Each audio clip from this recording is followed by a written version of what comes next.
Hello বন্ধুরা, আশা করি আপনারা সকলেই ভালো আছেন।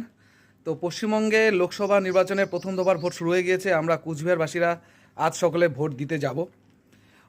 অবশ্যই আপনারা সকলে ভোট দিতে যাবেন। ভোট আমাদের গণতান্ত্রিক অধিকার, সাংবিধানিক অধিকার, এবং আমরা এই ভোটাধিকার তখনই প্রয়োগ করতে পারবো যখনই আমরা ভোট দিতে যাব।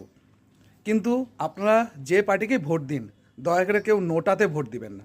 কারণ নোটা মানে হচ্ছে নান অফ দ্য অ্যাবাভ। ধরুন আপনার বাড়ির সামনে কোনো এক বাড়িতে আগুন লেগেছে, আপনি দেখছেন চুপচাপ দাঁড়িয়ে, কিন্তু কাউকে কিছু জানাচ্ছেন না, একটা নিউট্রাল স্ট্যান্ড নিয়ে থাকলেন, তাতে কোনো লাভ হলো?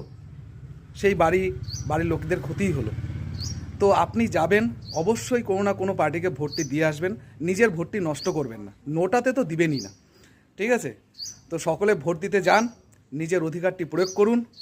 আশা করি যেই জিতুক সে দেশের উন্নতি স্বার্থে নিজের কাজটি করে যাবে। ধন্যবাদ। Happy election day.